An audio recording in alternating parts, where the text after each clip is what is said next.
Welcome to the Vaughn vlog. If this is your first time watching the Vaughn vlog, I'm awesome and I'm still under the weather, and that means my voice is sexy.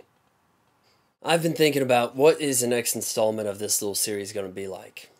And then, for some reason, I was watching Conan on TBS. And it seems like just about every time I get into watching this show, it's about 8-9 minutes after it started. And that's about the time my brain's thinking, what am I going to watch right now? Could I go to local news? Could I go check out The Daily Show? Oh yeah, that's right, Conan is now on a little earlier, and he's on TBS.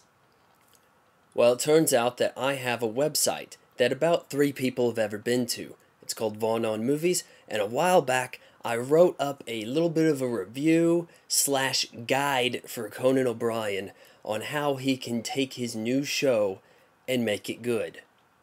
And he never did.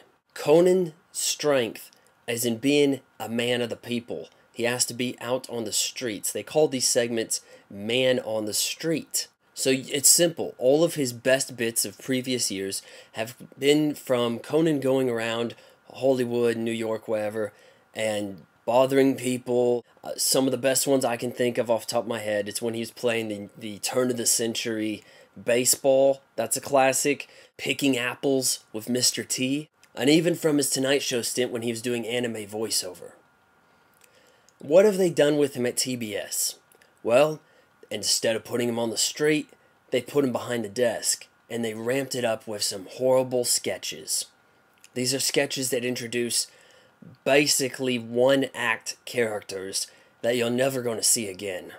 They're absolutely deplorable. In fact, the only good character they've come up with is Minty, the candy cane who fell on the ground. The worst thing about it all is Conan is not a particularly good actor, and you can always tell when his lines are coming up and how everybody's going to interact. You can see it coming. Making things somehow even worse is Andy Richter. This guy is stinking up the whole joint. I mean, not only did he never have talent in the first place, but Conan has been carrying this guy through his whole career.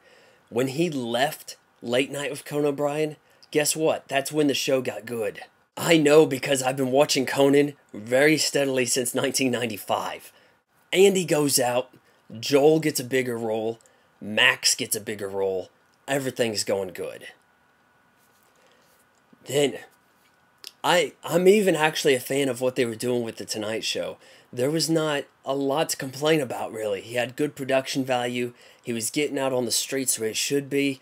He had quality guests. Everything was working out fine. Except I did miss Joel. And then in comes Andy, and he's got to get all this attention for no reason whatsoever.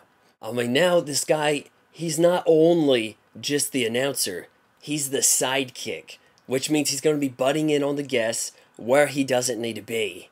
In the whole time I've been watching since your return, there's been maybe as many as 2 funny moments. Like, that's really about it. You've got the part where you had the guys from the Justice League make you into a comic book hero and you put you into the Justice League cartoon. That was funny the first time I saw it. I mean, has much come from that? Not really. You still do a good job with interviews. But when your guests are on plugging their movie that came out last week, which I hated, I'm not too interested in what they're about to say. Maybe TBS is okay with you getting about 1/4 of the ratings as Jimmy Fallon, whose show is buckled down by a structure that relies heavily on games. But your show is just not doing that good, baby. You're going to be around for a while, because what are they going to do? Replace you with Lopez tonight? No. I realize you're on basic cable, but you got a budget to do something better than a green screen. Instead of faking people being on location, why don't you try ripping off Jay Leno and actually send people to cover an event with a camera crew? Closing, it is now obvious that NBC cleaned out all of your intellectual properties. You ran out of good ideas, and you're now riding the coattails of lame writers.